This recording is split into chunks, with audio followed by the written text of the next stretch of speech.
এই দুইজন ব্যক্তির একজন হচ্ছেন অ্যাডভোকেট আদিলুর রহমান খান এবং তার প্রতিষ্ঠান অধিকার, আরেকটি হচ্ছে রেজওয়ানা, যিনি আরেকজন উপদেষ্টা, তার প্রতিষ্ঠান বেলা। আপনার এর পাশাপাশি ডক্টর বদিউল আলম মজুমদারের নামও উঠে এসছে কোথাও কোথাও, যে তার হাঙ্গার প্রজেক্ট, যেটি বেসিক্যালি আপনার মার্কিন একটি সংস্থা, তার অঙ্গ প্রতিষ্ঠান হচ্ছে সুজন।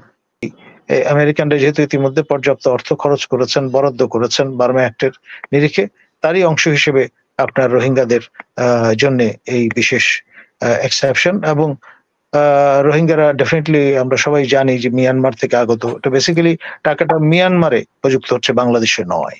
এখন আমাদের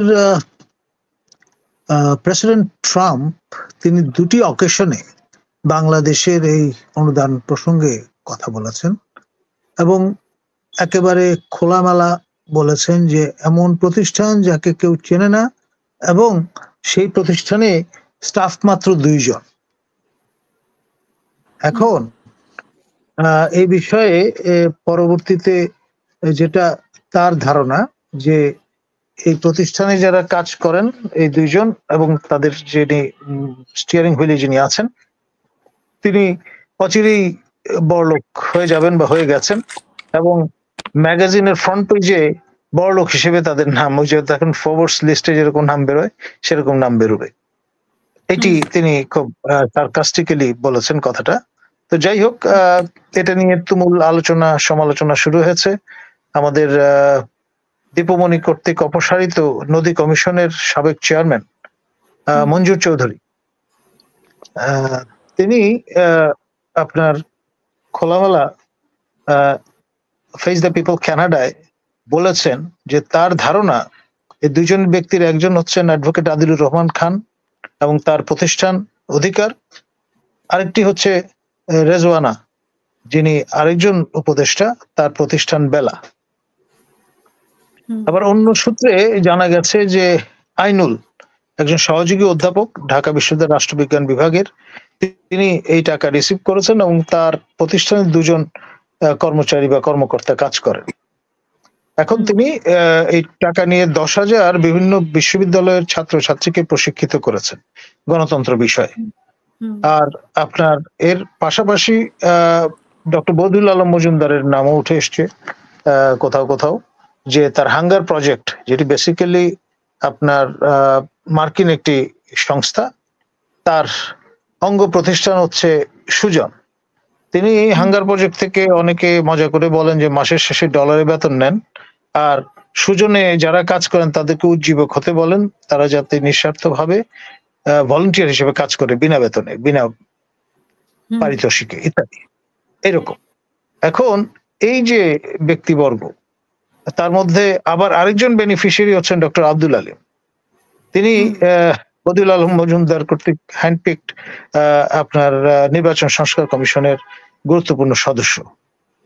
তিনি ডিআই, ডেমোক্রেসি ইন্টারন্যাশনাল, যেটা ইউএসএআইডি ফান্ডেড প্রজেক্ট, সেখানে শীর্ষ কর্মকর্তা হিসেবে কাজ করেছেন। এর আগে জেসমিন টুলির সঙ্গে তিনি নির্বাচন কমিশনের কাজ করেছেন। সেই সূত্র ধরে জেসমিন টুলি সন্নিবেশিত হয়েছেন নির্বাচন সংস্কার কমিশনে। সব মিলিয়ে এই যে র্যাকেটটা, এটি বেনিফিশিয়ারি অফ দ্য ইউএস মানি। এখন এই যে বিপুল পরিমাণ অর্থ বাংলাদেশে গণতন্ত্র পুনর্বাসনের কাজে ব্যবহৃত হলো, আর আপনার শহীদ হলো আমার ছাত্র আবু সাইদ মুগ্ধের মতো ব্যক্তিরা, তারা কিন্তু এটার বেনিফিশিয়ারি নন, তাদের পরিবারগুলো এই অর্থের বেনিফিশিয়ারি নন, এবং তাদের সঙ্গে যারা আহত নিহত হয়েছেন অগন্তি মানুষ, তারাও কিন্তু এটার বেনিফিশিয়ারি ইন এ ওয়ে নন।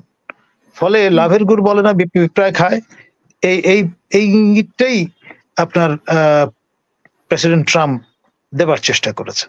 এখানে আরেকটা বিষয় বলে রাখা ভালো, ইলন মাস্ক এবং জর্জ সোরস, এই 2 জন ধনকুবের মানুষ বিপরীত মেরুতে অবস্থানরত, এবং সেই কারণেও প্রতিদ্বন্দ্বিতাটা বা এই দড়ি টানাটানিটা জমে উঠেছে।